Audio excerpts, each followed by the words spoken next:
Ng umaga sa inyo lahat mga ka-idol. Dito na po tayo. So ngayong umaga na to, ngayong araw na to, ikakabit natin po itong bubong. Ito po yung bubong na napili ng aming client. Is kulay red. Red ba to? Or parang, tapos yung haba nito mga ka-idol is 6.70 cm po to. So dito tayo taas. Napakainit dito pero lahat kami dito kami ngayon sa taas para maikabit na.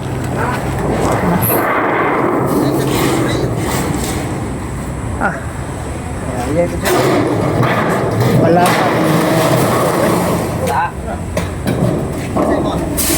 diri guniti pag mukuan ni ka diri ra ni gunita no pag mag alsa na gay mo sa kuan. Diri ra niya gunitan anaon na dito. Dito yung isa kamot anak diri nga itulak na dito. Ay nagunit sa kanto kay pating hadloka ra din na. Yang itlog lang.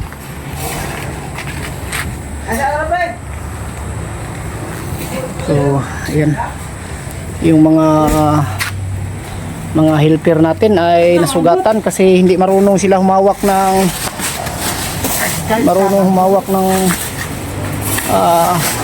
bubong. Insulator.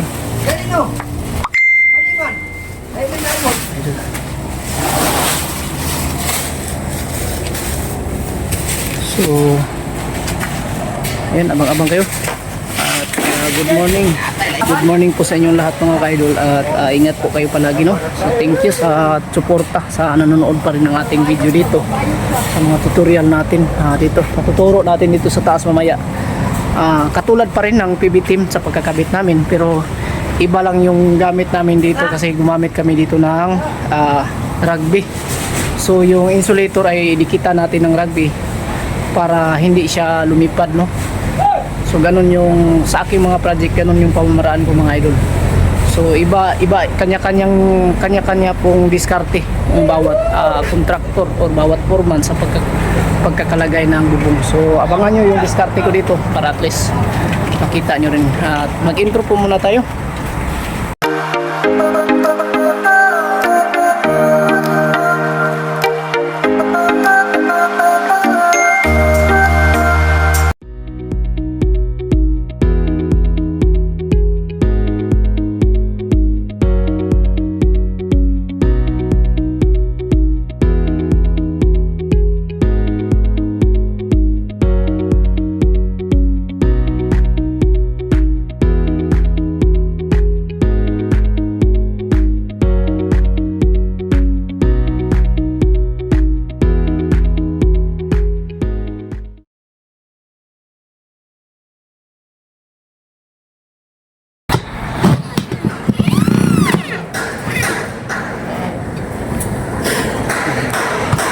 So dito mga idol, marami kami dito idol para at least matapos namin umaga kasi sobrang init dito. Matapos namin palipat kami dito sa ilalim para wala nang init. So tulong-tulong kami dito. Yung maraan namin daw, kapakita mo yung pamamaraan namin. Ganyan namin paglagay yung insulator mga idol. Kailangan lagyan natin ng rugby. Yan para dumikit yung insulator paglagay natin. So, yung bawat dulo ng saan ang dulo ng insulator natin. Diyan lang natin lalagyan yung rugby. Kita dito. Yung bandang dulo lang. Tulad nito. Itong dito walang rugby to yung dito lang, banda dito. Tsaka dito sa dulo. Operata ng mga kuan pila ka oras. Kuan lang 2 minutes lang. Napakainit po dito ng area namin. So ano po yung naganap dito mga kaidol paglalagay namin ng bubong. So dito kami lahat sa taas. Dito kami sa taas lahat ngayon mga kaidol kasi para wala kaming ligtas sa init. Lahat kami ay pantay, no? Matamaan lahat ng init dito. So tulong-tulong kami dito para mas madali ito pag trabaho. Yung dinaanan natin para tayo nasa ayan, pakalalim. So dito lang tayo nakaapak sa gilid. Ayan. So Ito po yung area natin. Ingat-ingat mga idol kasi sobrang lalim dito. Nakapagkabit na kami ng 4 or 3. Parang tatlong piraso na. Tatlong piraso na ng ibang ilagay namin. Oh, ano ba yun? Ilagay namin. Bulkan ang rugby namin. Dapat lagyan natin ng rugby para kumapit yung insulator natin mga kaidol. Yan. Yun ang pamamaraan natin.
Mga idol, at malapit na tayo malo.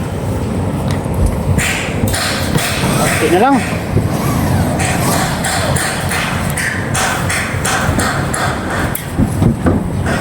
Yan.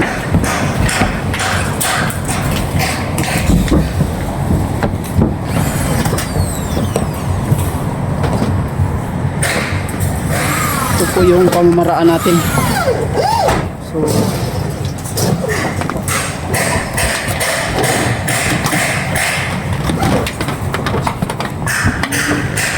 yan lang ka-basic, no? So sa amin gumagamit kami ng rugby at saka tie wire. Ayan. Rugby tie wire. Yan.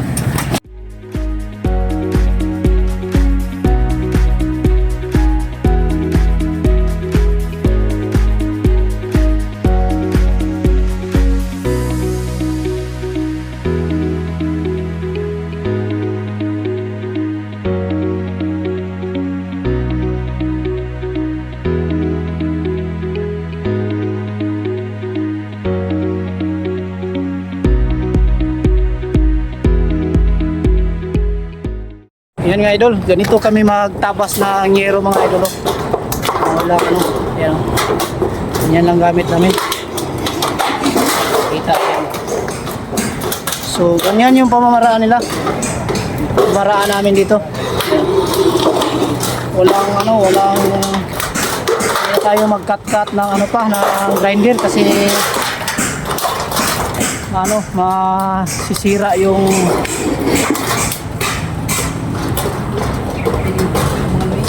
yan. Lang, nakabisik lang sa paggawa.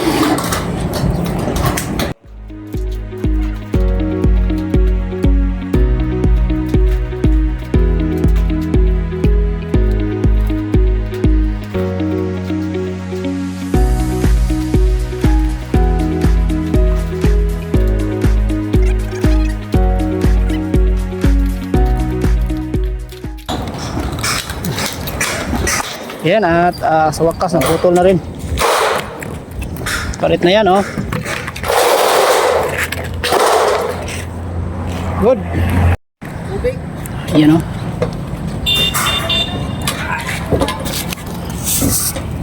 Insulator po ito, insulator. So ganyan. So yan. 2 oras lang po mga idol. Malapit 3 oras na kinabit. So ganyan. At natapos rin natin sa wakas. Ito na lang po yung mga takip dito sa taas. Para wala nang tulo.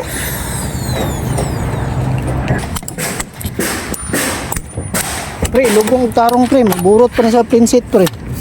Ano yung ikuan dyan? Anong di na dito sumukuan? So, ito mga idol, may mga ano kasi dito. May mga kabilya dito na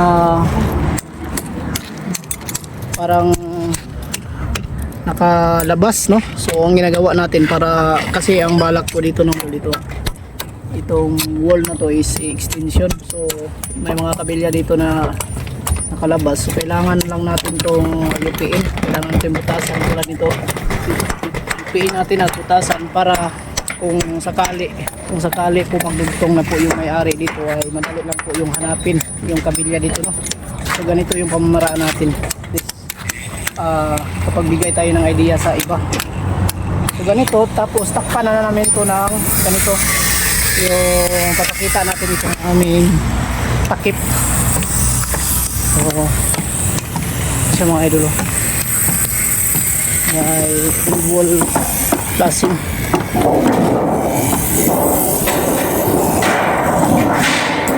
Ito yung maging itsura ng mga idol para po takip dito sa gilid.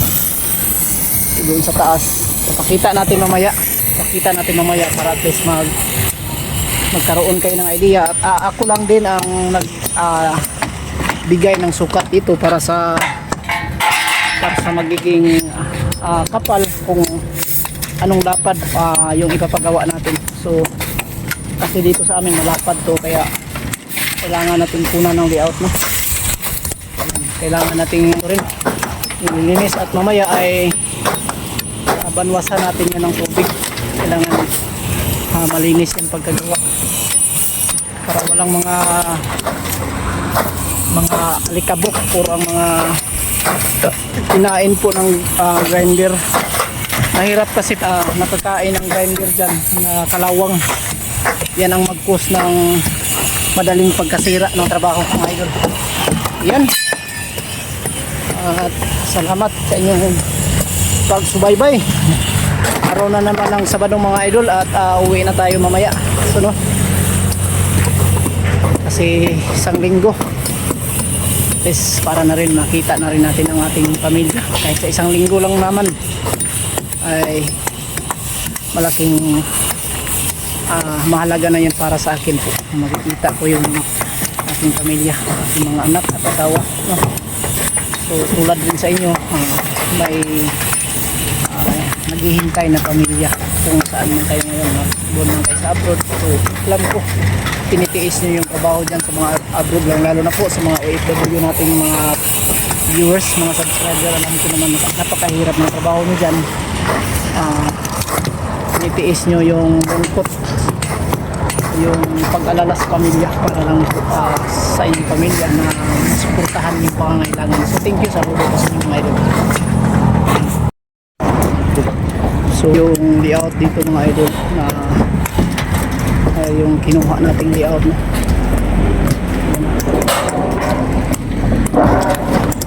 na sa tumoy dong kay kuana taan niya na siya paraan niya daw tanaw na ko rin siya pamagi daw dapat magudon taning mulinga day ang kaning dapat sa wala ni overlap unta di siya day dapat sobra unta ni siya kaysa ani dili ning sa pantay kay pagbutang nimo sa gutter dili ba ang wall yun mismo ang wall yun mismo dapat ang mulabaw para ang kining gutter unta diri mo bangga na ni siya diha sa wall. Silong sa, pasilong, kainit kayo. Tawagin natin yung mga kasama natin mga idol. Sobrang init dito, baka sa sobrang init baka maka-stroke. No? Unya na pod. Yoo!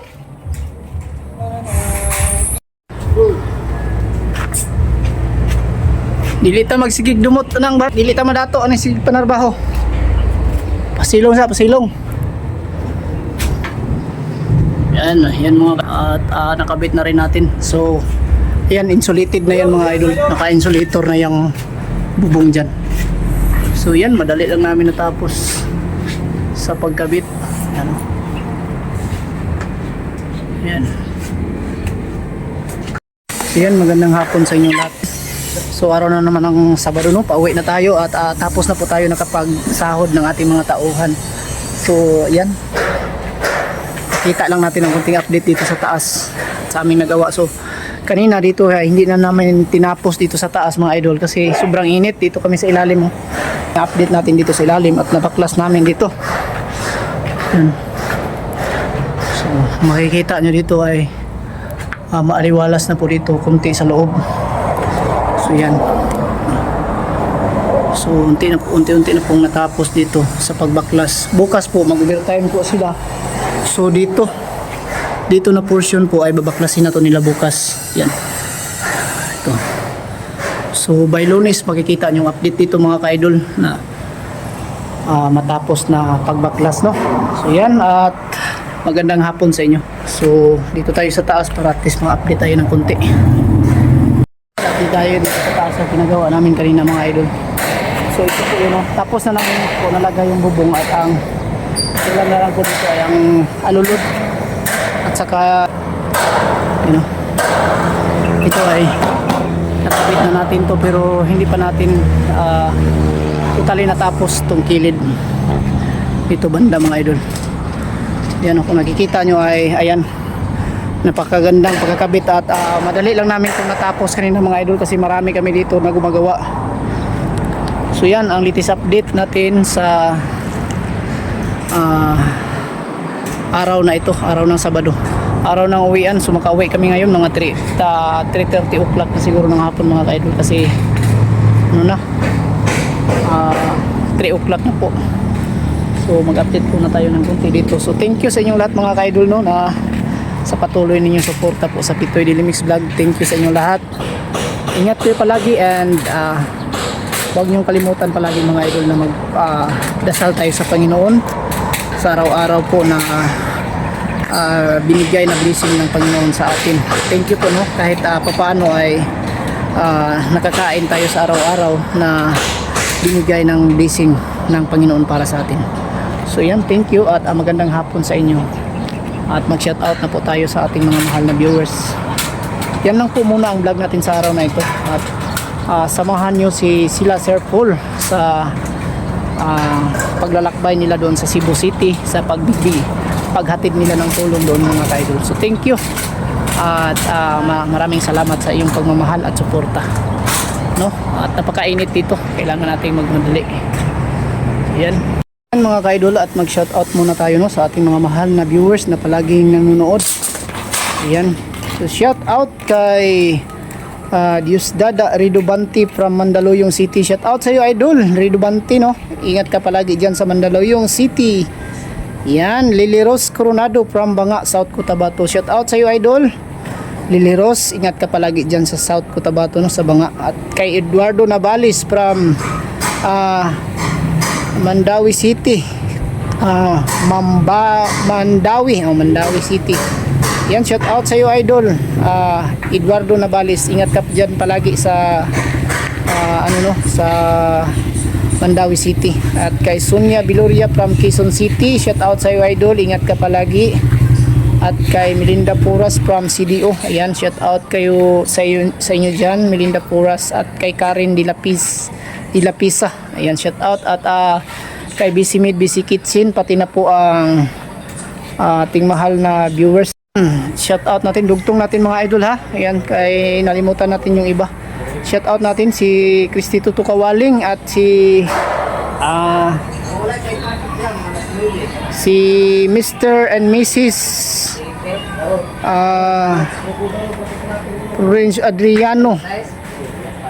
Florencio Adriano and Lorenzo Lopez. Yan. So thank you sa iyo idol at ingat kayo palagi sa inyong family. Thank you sa palaging panonood ninyo Adriano and Lorenzo Adriano. Ayan, Malolos, Bulacan, Lorenzo Lopez. So thank you. Maraming salamat sa inyong lahat at kay Lalo na po kay Bisimid Bisi Kitchen sa kanyang suporta palagi sa ating channel. Siya po ang nag-isang sponsor natin. Maraming salamat sa iyo, Idol. Isang blessing para sa amin po. So yan, magandang hapon sa inyong lahat at ayan lang po muna ang vlog natin sa araw na ito. God bless us all and ingat kayo palagi mga idol.